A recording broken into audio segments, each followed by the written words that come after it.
the AFP released a video today showing speedboats, rubber boats, rigid hull boats of the Philippines and China playing cat and mouse with each other. But to be honest, the videos have come piece by piece.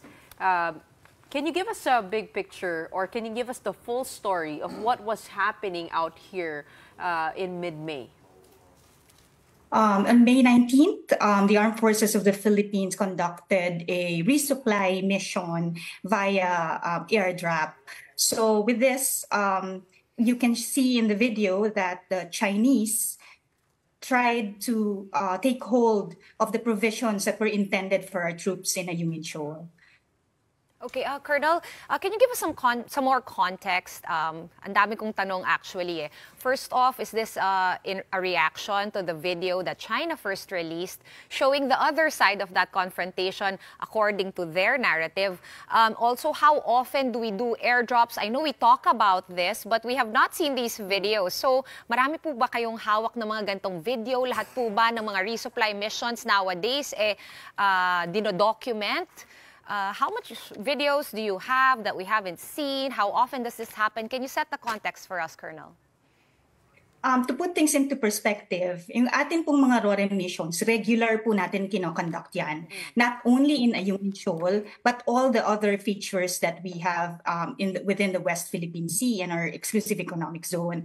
So this is a regular thing for the Armed Forces of the Philippines because the troops that are detailed in these areas are Armed Forces of the Philippines personnel. So it is part of our mandate to provide for their welfare. So kailangan natin i-rotate sila and of course provide for their provisions. So it's a regular conduct of activity that we have, including all the other features. Yes, meaning, sorry, Colonel, I was actually meaning to ask, like, when does it happen that it's an airdrop? Kasi minsan, di ba, by boat rin po dinadala yung mga provisions. I remember a few months ago, we were talking about, ba't di na lang i-airdrop since lagi ngang hinaharang yung mga bangka? Yung po ba yung nagyari kaya naging airdrop siya? Or are the RERO or RORES alternating between airdrop and boat? Yeah, and boat drop? Yes, ma'am, no, that's all part of the operational mix of the Armed Forces of the Philippines. So, depending on the situation and the urgency, tinitingnan po natin kung ano yung kailangan natin gawin in order to conduct this rotation and resupply missions. Pero parang napaghandaan po ng China ito, no? Ano yun, parang were they reactive here? Kumbaga nakita nila na this was happening or napaghandaan nila, alam nilang darating. At saka ilan po yung mga rubber boats ng China? As you can see in the video, no, over and above the ribs ng China, meron din kasi in the background, makikita nyo yung Chinese militia vessels and their PLA Navy. So yung presence nila nandyan din lang sa area, and when they saw that the aircraft going in for the airdrop was coming, tsaka nila dineploy yung kanilang mga ribs. But really, what we have to discuss is yung presence nila in the area. We have to take into context that this is the exclusive economic zone of the Philippines, 200 nautical miles. So to begin with, they have no business being in the area in the first place. When you say that they started to react when they saw the Philippine troops coming, were there any ships nearby, or talagang these were just rubber boats? No, there are ships nearby. You have Chinese militia vessels and a PLA Navy ship and the Chinese Coast Guard ship in the area. So we are thinking whether kung saan talaga nanggaling itong mga ribs na to, no? They are deployed from a bigger mothership. In case this happens again, how do we keep our military men from being harassed? Meron po ba tayong adjustments?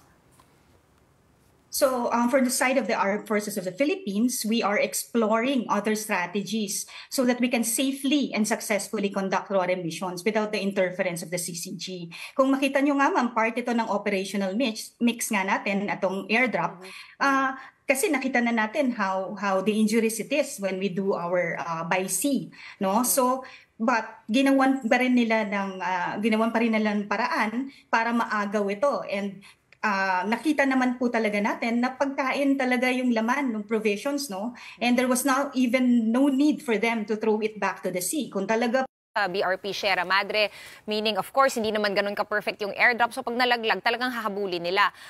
Kitang-kita natin sa video na sobrang dehado po yung mga bangka natin. Meron bang plano na bigyan ng mas malakas na makina yung mga rubber boat natin para naman kung maghabulan ulit, mas may chance tayo na makuha yung mga ayuda?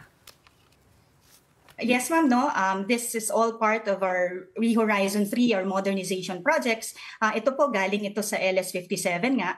Hindi kasi possible, no, na directly i-drop yung provisions to the vessel. So really, very near po talaga yung pag-drop ng ating airdrop missions, very near the vessel, our LS57. And talagang nire-recover na lang siya ng rubber boats natin. So makita niyo po talaga na with the effort of the Chinese to get a hold of it, lumapit po talaga sila ng husto sa ating commissioned Navy vessel.